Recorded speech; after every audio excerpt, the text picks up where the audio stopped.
progressive overload. If not the most important principle in the gym when it comes to training. And in this video, I'll show you my most effective method and everything else I've learned about it.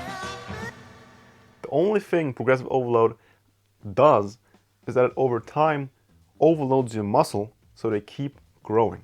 If you would use the same weight from day one, your muscles would slowly adapt to it, and then when they're comfortable lifting that weight, they will have no need to grow, no need to adapt and become bigger and stronger. That's why we use progressive overload. And there are a lot of different methods out there. Everything from increasing the sets, increasing the reps, just adding weight after like a specific period of time, for example 2 weeks, or just freaking adding weight or reps or sets or just changing the exercise when you feel like it. The con with these type of methods is that you don't really see a lot of progress. You don't really know where you are in the transition. Should I use more weight? Should I use less? You don't know.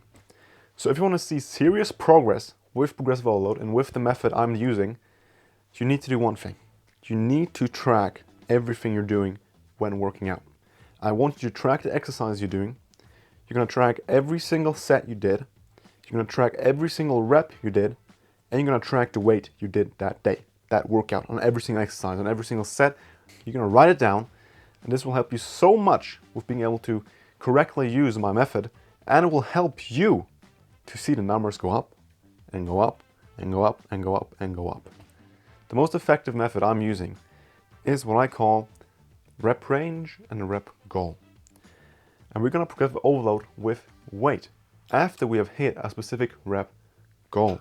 You can use this method with every single exercise there is, and you only need 2 to 3 sets. If you can do more than 3 sets, you're doing something wrong. You're not training hard enough. So 2 to 3 sets is optimal.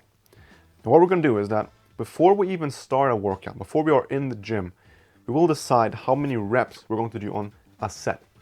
So for example, if we say bench press, I'm getting the bench rack, and before I've decided on the first set of bench press, I'm going to do 3 in total. I'm going to have a rep range from 4 to 6.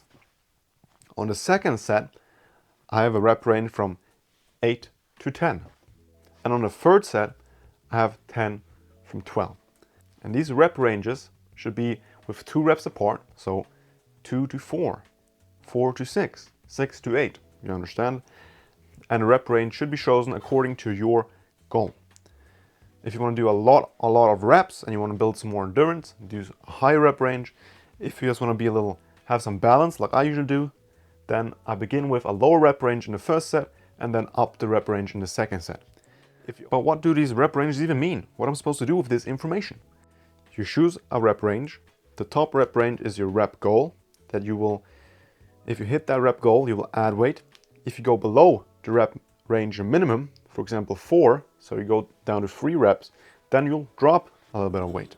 And the first time you do this, after you've decided which rep range you want to use, you take a weight, you pick a weight you believe you can do the rep goal, that is 6, or that is the end of the rep range, and then you pick that weight and you do that set. So for example, I believe I can do 6 reps with 50 kilograms on the bench press. Then I pick that weight, I do a set, and I get 5 reps. Then the next workout, I'm going to not add weight, I'm not going to drop the weight.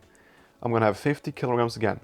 And then that day I may get 6 reps, then the next workout I add 5 kilograms.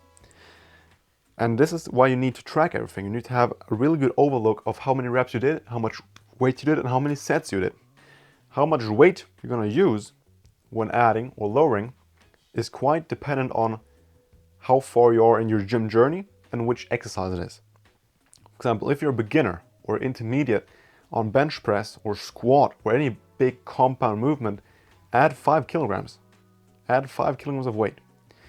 If you're more advanced and you're not seeing gains that fast, you have soon maxed out your potential, maybe add 2.5. If you're doing lateral raises and you're using the same thing, you can't add 5 kilograms, won't work. It's a smaller muscle group. It's more isolation work. Therefore, we maybe just take 1 dumbbell heavier, 9 kilos instead of 8 kilograms. So use your brain, try different things out, and if you choose the wrong weight, you see it on your rep range, and you believe, okay, I'll drop the weight.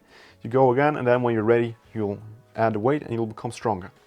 And this way, you will always progressive overload the muscle when the muscle is ready. And if you're using too much weight, you won't tear down your muscle, you won't waste your energy, you won't have the risk of injuring yourself. And if you just keep rolling with this, you will see a heck ton of progress.